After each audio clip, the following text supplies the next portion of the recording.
Riding shotgun. Everybody loves to ride shotgun. When I was a kid, we used to call shotty before we got in the car, you know, and first your feet had to be on the ground. That was the rule. If you got out of the car as soon as your feet hit the ground, then you could call shotgun. And then, you know, whoever called it, unless it was like your big brother and he was just trying to bully you or something, you usually could ride in the front passenger seat. So I rode shotgun last night at, in a cop car, a local police department. A buddy of mine, I'd asked him if I could do a ride along, and he let me. So I got to ride in the front passenger seat of a police car. It's good. It's better to ride in the front than it is to ride in the back, just so you know. Anyhow, so we cruised all over town, man, and you know, we had a full tank of gas when the night started. We had less than half a tank when the night ended, and we saw everything. Talked to prostitutes, talked to gangsters who said they weren't gangsters anymore, but they had tattoos everywhere, so we kind of knew they still were gangsters. You know what I mean? We did a stop where there was a domestic dispute. In fact, I think we did a couple of domestic disputes where there was a girl pulling her mom's hair, fighting her mom. Then she pulled her sister's hair and dragged her all over the living room floor, and we couldn't find her. Then there was another situation where we showed up and this guy had let's just say he had a lot of money in warrants for his arrest. And so the cops I was with, they arrested him. And you know, I got to see all the color throughout the night. You know, there was a lot of imagery, I guess I would say. I could smell things. I could see things that you don't normally see from a different perspective, from a cop's perspective. You know, a lot of people hate cops. In fact, I grew up in a part of South Los Angeles, formerly known as South Central, where people didn't like cops at all. But I always ask my students, you know, and I ask players when I coach, what kind of world would we have if there were no laws, you know, if there were no rules? You get to see a little bit of that when you ride shotgun with a cop. You get to see the disrespect that people have for law enforcement. And this is not to say that cops are perfect, but I'm just saying I got a good snapshot of it last night of, you know, somebody who's working really hard to try and do something good and keep society safe, keep community safe from predators, and empower people, you know.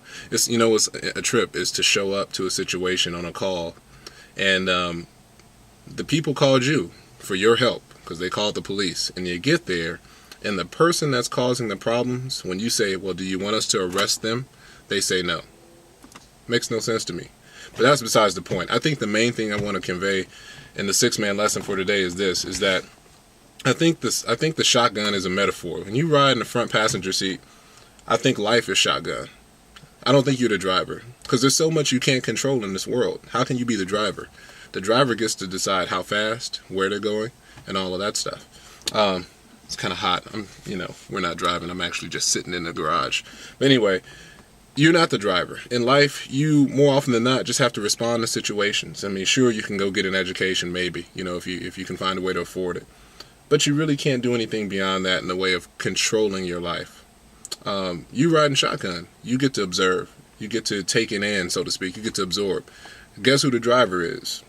You can say what you want. You know, I think the driver's God. I think God's the driver. And I think because the driver is like my cop buddy, I think because God and my buddy who's the cop have a little bit in common, they're the ones with the expertise. They're the ones, essentially, whose job it is to protect us. And my job is to recognize the need in the world, to look around me and realize that, gosh, there's people ruining their lives. I saw that last night. Sometimes in life, I think people do things, and by age 25, their life is over. And they're not even in jail, and they're not dead, but their life is over. That really can happen. But when you're sitting in the shotgun seat like I was last night, and you see it, it moves you to compassion. And you start thinking, man, there's got to be more that I can do.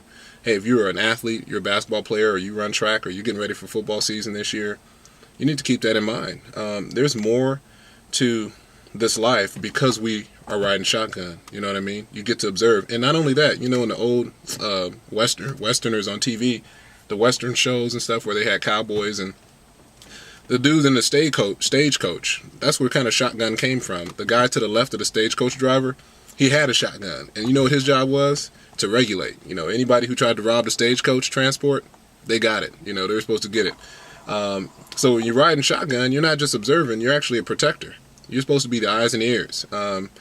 In my case, I was kind of like my partner. I was kind of like a partner to my buddy. And the whole night I was watching his back. Even though I didn't have a gun and I didn't have a Teflon bulletproof vest, I was looking out for him. Because, hey, you know what? At the end of the day, he's got a family too. and I want him to go home to that family. So, hey, we're all in this together, man. Life is shotgun, riding shotgun. So next time you call it, be thinking about that.